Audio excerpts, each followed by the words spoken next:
Hello everybody, Jade Hamilton here, and it's Friday, so I'm joining in lovely Tamara's Fun Fur Friday tag. Tamara is over at Once Upon a Nursery, and I'm also joining in Casual Fun Friday, which is hosted by Kitty and Totty over at Little Waffle Nursery. I'll move away from the camera so you can see. I've got my slightly psychedelic rugby shirt on, which is one of the most casual things I own.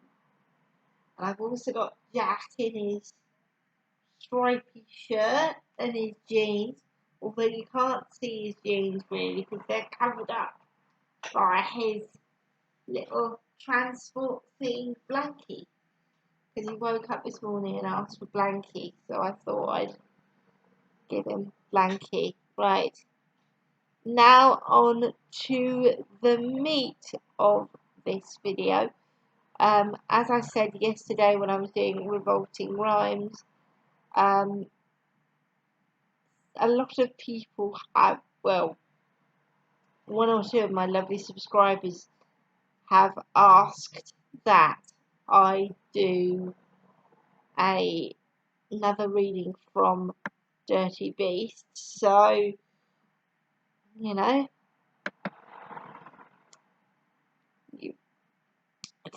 thank you for asking, those who asked, especially the lovely Jay at Jay's Dolls UK, who told me that I had her in stitches. So thank you so much. I shall treasure that comment because it really made my day.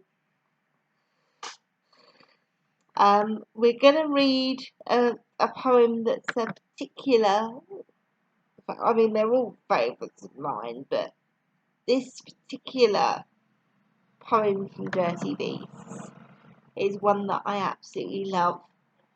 I'm going to wrestle with technology again and get it up in a mo.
Here we go.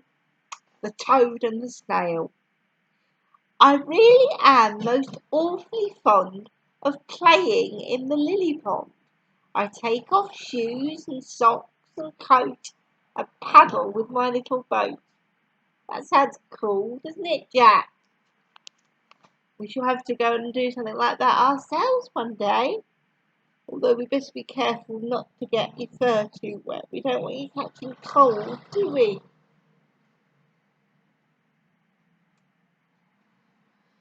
My little boat. Now, yesterday, quite suddenly, a giant toad came up to me. This toad was easily as big as any fair-sized, fattish pig. He smiled and said, "How do you do? Hello, good morning. How are you?" His face somehow reminded me of Mummy's sister, Emily. The toad said, "Don't you think I'm fine? Admire these lovely legs of mine. And I am sure you've never seen a toad so gloriously green." I said, "So far as I can see, you look just like Aunt Emily." He said, "I bet Aunt Emily can't jump half as high as me."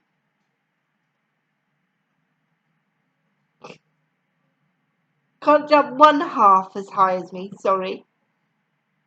"Hop on my back, young friend," he cried. "I'll take you for a marvellous ride." As I got on, I thought, "Ooh, blimey! Oh, dearie me, how wet and slimy." "Sit further back," he said. "That's right. I'm going to jump, so hold on tight." He jumped. Oh, how he jumped. By gum, I thought my final hour had come. My wretched eardrums popped and fizzed. My eyeballs watered. Up we whizzed.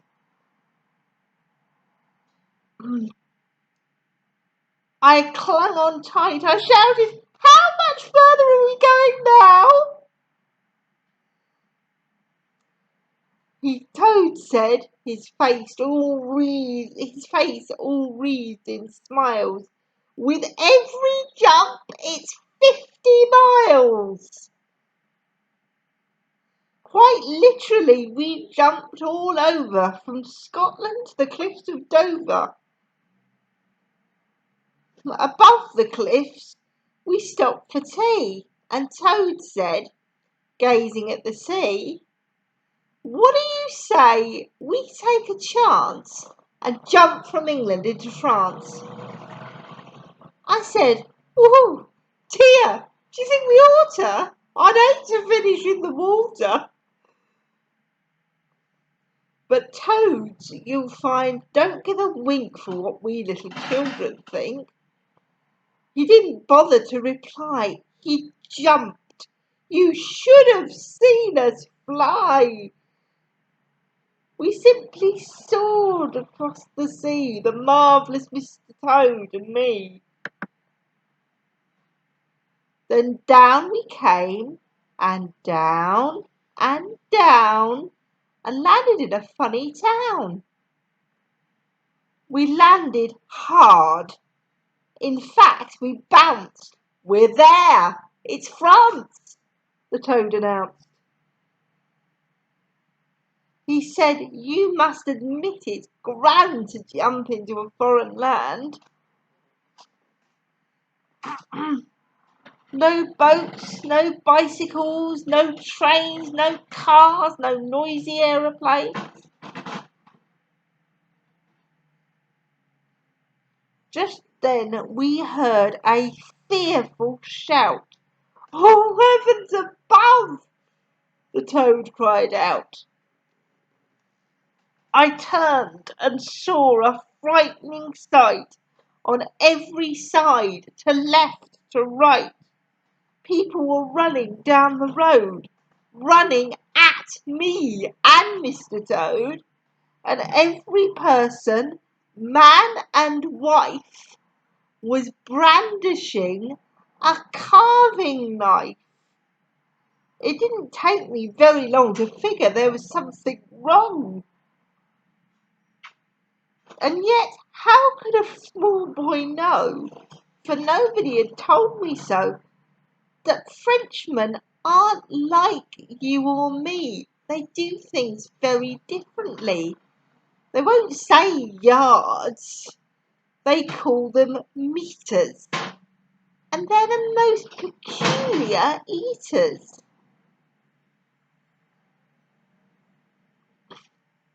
A Frenchman frequently regales himself with half a dozen snails. The greedy ones will go for a score of these foul brutes and ask for more. In many of the best hotels, people also eat the shells.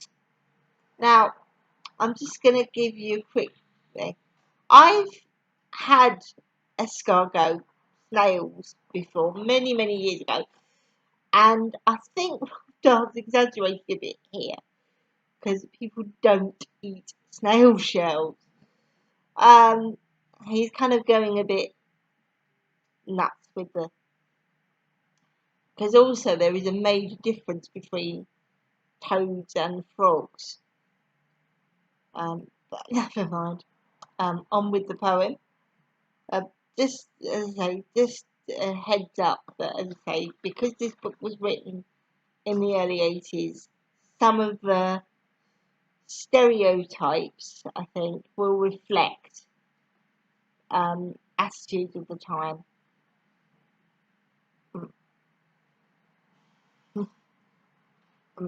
In many of the best hotels, the people also eat the shells. Imagine that! My stomach turns. One might as well eat slugs or worms. But wait, read on a little bit. You haven't heard the half of it. These French go even more agog if someone offers them a frog. The bits of frog they love. You better fetch a basin quick in case you're going to be sick. The bits of frog they like to eat are thighs and calves and toes and feet. The French will gobble loads and loads of legs. They chop off frogs and toes. They think it's absolutely ripping to guzzle frogs' legs fried and dripping.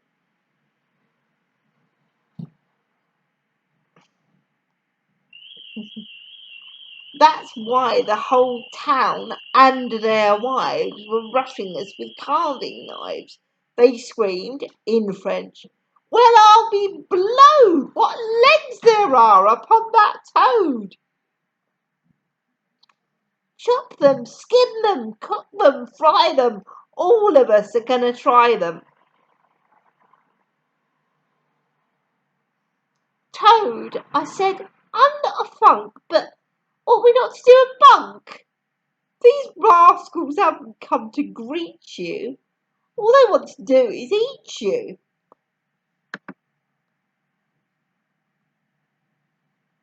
Toad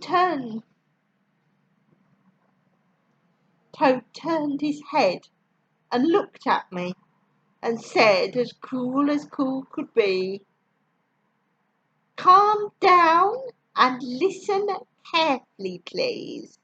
I often come to France to tease these crazy French who long to eat my lovely tender froggy meat. I am a magic toad," he cried, "and I don't ever have to hide. Stay where you are, don't move," he said, and pressed a button on his head. At once there came a blinding flash, and then the most almighty crash, and sparks were bursting all around. and smoke was rising from the ground. When all the smoke had cleared away, the Frenchman with the knives cried, "Hey, where's the toad? Where has he gone?" And that, you see, I now was sitting on a wonderfully enormous snail, whose shell was smooth and brown and pale, and I was so high off the ground that I could see for miles around. The snail said, "Hello, greetings, hail. I was a toad, now I'm a snail." I had to change the way I looked to save myself from being cooked. "Oh, snail," I said, "I'm not so sure. I think they're starting up once more." The French were shouting, "What a snail! What a monster! What a whale!"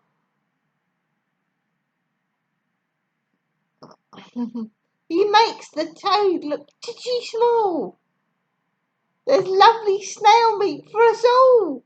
We'll bake the creature in his shell and ring aloud the dinner bell. Get garlic, parsley, butter, spices. We'll cut him into 50 slices. Come, sharpen up your carving knives. This is the banquet of our lives." I murmured through my quivering lips, "Oh, snail, I think we've had our chips."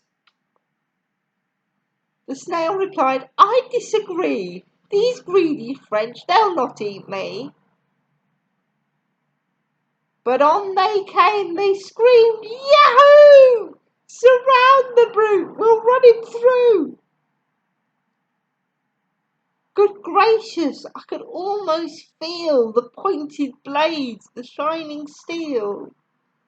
But Snail was cool as cool could be. He turned his head and winked at me and murmured, "Au revoir, farewell," and pulled a lever on his shell. I looked around. The snail had gone. And now who was I sitting on? Oh, what relief! What joy, because at last I'd found a friend. It was the gorgeous, glamorous, absurd, enchanting, roly-poly bird. He turned and whispered in my ear, "Well, fancy seeing you, my dear." Then up he went in glorious flight. I clutched his neck and hung on tight. We fairly raced across the sky, the roly-poly bird and I, and landed safely just beyond the fringes of the lily pond. When I got home, I never told a solitary single soul what I had done or where I'd been or any of the things I'd seen. I did not even say I rode upon a giant jumping toad, because if I had, I knew that they would not believe me anyway. But you and I know well it's true. We know I jumped. We know I flew. We're sure it all took place, although not one of us will ever know, will never ever understand why children go to Wonderland. That was a beautiful poem. I love the end of that. Was that fun, Jack? Yeah? And I think we'll read the next one as well. This is a really funny one. This is called The Tummy Beast. One afternoon, I said to Mummy, there is this person in... Who is this person in my tummy? He must be small and very thin, or how could he have gotten in? My mother said from where she sat, it isn't nice to talk like that. It's true, I cried. I swear it, Mummy.